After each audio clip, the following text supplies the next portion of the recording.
primeiro vlog diretamente de Paris.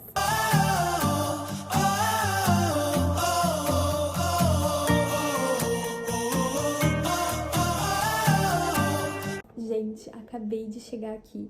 Literalmente só cheguei do aeroporto, tomei um banho, me troquei e já tô saindo. Tá muito frio aqui. Eu tô com 3 blusas. Eu tô com essa jaqueta por fora, essa aqui no meio e uma térmica por baixo. 3 calças. Vou sair ainda com um gorro e com luva. Nunca estive numa temperatura tão baixa assim, então vocês podem imaginar o quanto que eu tô sofrendo. Eu tô no Airbnb e a internet do Airbnb não tá funcionando, então eu preciso achar algum lugar com internet pra aí sim conseguir entrar no Google Maps e conseguir me localizar. Agora então vocês vão entender por que esse vídeo parou por aí e eu tô gravando tudo o que aconteceu praticamente um mês depois. Vou dar uma breve contextualizada que eu não tinha dado anteriormente. Eu aluguei esse Airbnb para esse primeiro fim de semana porque eu só poderia estar no lugar em que eu estou hoje a partir de segunda-feira. Mas isso é um assunto para um próximo vídeo. E aí o que acontece? Eu aluguei esse Airbnb em uma cidade que não era em Paris, era uma cidade próxima de Paris. E quando eu aluguei lá, eu aluguei e eu fui começar a pesquisar sobre. E aí, inclusive com pessoas que moravam naquele lugar. E todo mundo me dizia que era um lugar perigoso. Não por pickpocket, que são essas coisas que são bem presentes em Paris, por exemplo, mas por roubo mesmo, sabe? Enquanto você está andando na rua, pega um celular, enfim. E o lugar em que eu estava hospedada era praticamente numa rodovia, assim. Então, assim, eu já estava um pouquinho em alerta, mas tudo bem. Dentro do Airbnb, a minha esperança era ter internet para que eu pudesse ou chamar um Uber para ir até o lugar que eu precisava comprar o meu chip de internet, ou pelo menos ter internet para eu conseguir carregar o Google Maps e poder ver qual a trajetória que eu teria que fazer para ir até a loja do chip por meio do metrô. Porque pensam, são inúmeras linhas de metrô existentes que conectavam essa cidade até Paris. E além disso, em que lugar que eu teria que descer, enfim, eu sabia o nome da loja, mas eu não sabia como chegar lá. E eu não tinha internet para, por exemplo, pedir um Uber. Beleza. Quando não teve internet ali no Airbnb, a minha única saída foi: eu preciso sair na rua, ou eu pego um táxi, se estiver passando eu chamo um táxi e vou, ou eu encontro internet para carregar o Google Maps e saber o que eu tenho que fazer. Beleza. E foi o que eu fiz. Eu saí com o celular, tipo, na mão, sabendo que era um pouco perigoso, mas falei, caraca, eu vim do Rio de Janeiro, não vai acontecer nada comigo aqui na França, né, na Europa. Beleza. Vim com o celular na mão, aberto na parte de conexões de internet para ver se eu encontrava alguma rede pública, sei lá. E ao mesmo tempo eu tava procurando táxi. Só que, por ser uma cidade um pouquinho mais isolada, não tinha nenhum táxi. Não tinha táxi.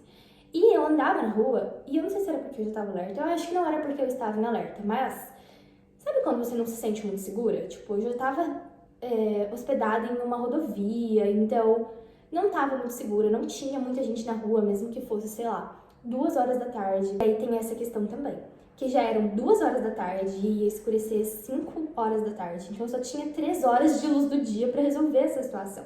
Porque à noite tudo fica mais complicado, né? E eu não podia ficar sem internet até o dia seguinte, porque a minha família ia surtar. Imagina, eu tava sem internet desde quando eu saí do Brasil, no dia anterior. Mas tudo bem, saí na rua dessa forma e eu fiquei, sem brincadeira, 1 hora andando. Eu fui parar até em outro distrito. Eu não queria parar em um lugar, primeiro que não tinha, tipo, restaurante, não tinha essas coisas abertas. Tinha só umas padariazinhas, mas não tinha um lugar que eu pudesse entrar, consumir alguma coisa e pedir internet, sabe? E ao mesmo tempo eu não queria perder tempo, porque eu tinha pouco tempo de luz do dia para chegar até o lugar que era lá no centro de Paris. Então eu saí perguntando para as pessoas: você sabe onde eu posso encontrar um táxi?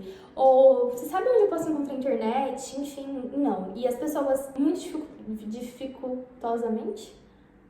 dificilmente paravam para me responder, porque aqui tem muito isso, né, de tipo, desses golpes que as pessoas chegam tentando conversar e aí tentam te dar algum golpe, então as pessoas já são muito com barreira e elas nem mesmo te respondem. Daí eu já tava assim, sem saber o que fazer, eu tava voltando pro lugar em que eu tava hospedada, de costas, olhando pro celular, até que eu escuto um madame.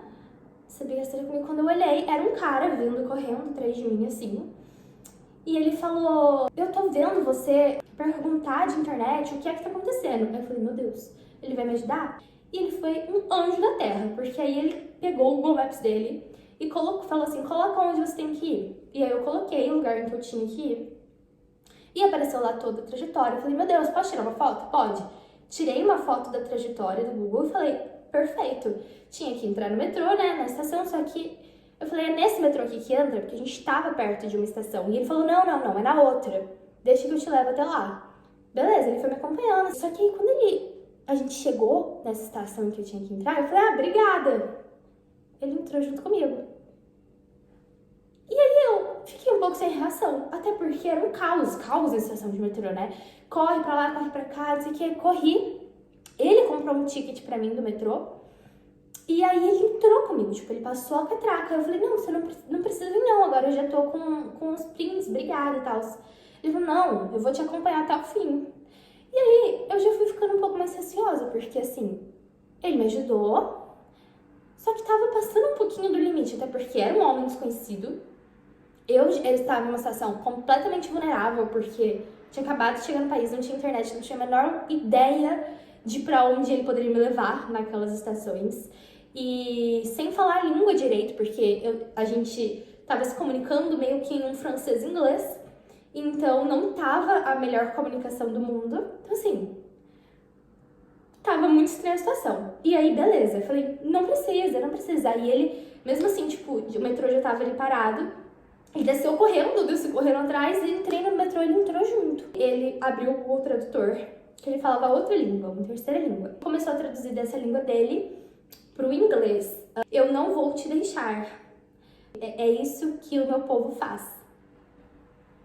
Peguei o celular da mão dele, né, pra traduzir do inglês pra língua dele. Muito obrigada, você me ajudou bastante, mas agora eu já posso seguir sozinha. De novo, tipo assim, sem querer, a gente é muito assim, né? Tipo, eu tinha todo o direito de falar, meu, pode descer agora, mas ao mesmo tempo, como eu tava sozinha com ele, eu tava com medo, um receio também de, tipo, dar um corte nele, muito brusco, e sei lá, né, mil coisas passam pela cabeça. E eu tava sendo super educada, super querida, falando, por favor, desce, eu vou continuar sozinha. Ele pegou e respondeu, eu não vou te deixar sozinha, porque você é uma mulher e não um homem. Eu falei assim, querido, chega, agora não. Porque, gente, era uma situação muito vulnerável. Imagina, beleza, vamos supor que ele fosse comigo até a loja. E depois? Tipo assim, ele ia comigo até, tipo, ele ia saber meu endereço? Sabe? E depois, como é que eu ia dispensá-lo? Eu tava caindo o dia, eu tava ficando muito preocupada. Aí eu peguei o celular dele e falei assim, não, eu vou sozinha, desce na próxima estação. Aí ele desceu. Falei, valeu, tchau. Pra quê? Porque a partir do momento em que ele desceu, eu ia ter que trocar de linha. Tipo, ele desceu em uma estação, na seguinte eu ia ter que descer. A partir daí, eu me perdi umas 10 vezes, vocês não têm ideia. Mas foi ótimo, porque aí, em uma hora, eu conheci toda a linha de metrô da França, né, de Paris. Eu tive que comprar outro ticket, porque eu saí da estação, ao mesmo tempo que eu saí, eu fiquei procurando táxi, não tinha táxi. Voltei pra estação, andei de um lado pro outro, fui parar no sentido contrário, voltei, enfim, sei que eu finalmente...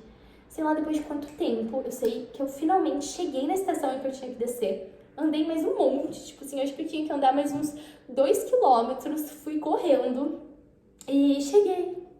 Cheguei na loja pra comprar o meu chip. E aí a vida ficou em flores e colorida e com música de fundo novamente, sabe? Agora que tô na chuva mesmo, olhei no Google Maps, eu estava, sei lá, uns 3 quilômetros da torre. Agora eu vou na torre, eu nem ia naquele dia, né? Aí foi aí que eu postei no Instagram a minha primeira foto em Paris, na Torre Eiffel, e ninguém imaginava. Eu vi uma menina falando outro dia que o maior perigo é aquele que a gente não conhece. Cara, isso é muito real. Eu vim do interior de São Paulo, mas eu morei por anos no Rio de Janeiro por conta da faculdade. Com o passar dos anos, o Rio de Janeiro, apesar de ser uma cidade perigosa, eu sabia os lugares que eu podia ir, os lugares que eram melhor eu evitar, os horários que eram melhores eu evitar. Então, assim, o perigo se tornou conhecido pra mim. Eu sabia o que fazer para evitá-lo, eu sabia o que era o perigo. Em um país novo, o perigo é totalmente desconhecido. Você sabe de uma coisa ou outra, mas você não sabe lidar com ele. você não sabe direito o que fazer para evitá-lo, e qualquer pessoa, qualquer coisa se torna uma situação de alerta se você é uma pessoa cuidadosa. Tem muita noção do quão ruim pode dar uma situação. E eu acho que o que agravou a situação foi o fato de estar escurecendo, sabe? Então, porque eu fiz um intercâmbio para Itália em 2022 e eu cheguei no país da mesma forma, sem internet, me perdi também nas estações de trem, no caso, fui pra lá, fui pra cá, enfim, mas uma coisa que me deixou muito segura tava de dia, porque era verão, então, tipo, ia escurecer 9 horas da noite. Eu sabia que eu ia dar um jeito. Tipo, aqui em Paris eu também ia dar um jeito. Mas o fato de estar passando na minha cabeça assim, agora você só tem 3 horas de dia, agora você só tem 2 horas de dia, agora você só tem 1 hora de dia, cara, sabendo que eu estava hospedada em um lugar um pouco mais perigoso, me deixou muito neurótica e falar assim, preciso resolver essa situação agora, porque senão eu não sei o que eu vou fazer. Essa foi a tour do meu primeiro dia aqui em Paris. Muita coisa aconteceu desde então. Eu me mudei para o lugar em que eu tô hospedada, já sigo trabalhando normalmente, as minhas aulas já começaram, já fiz algumas amizades, já fui pra festa, tenho uma viagem já programada. Então, é isso. Espero que vocês tenham gostado. Au revoir!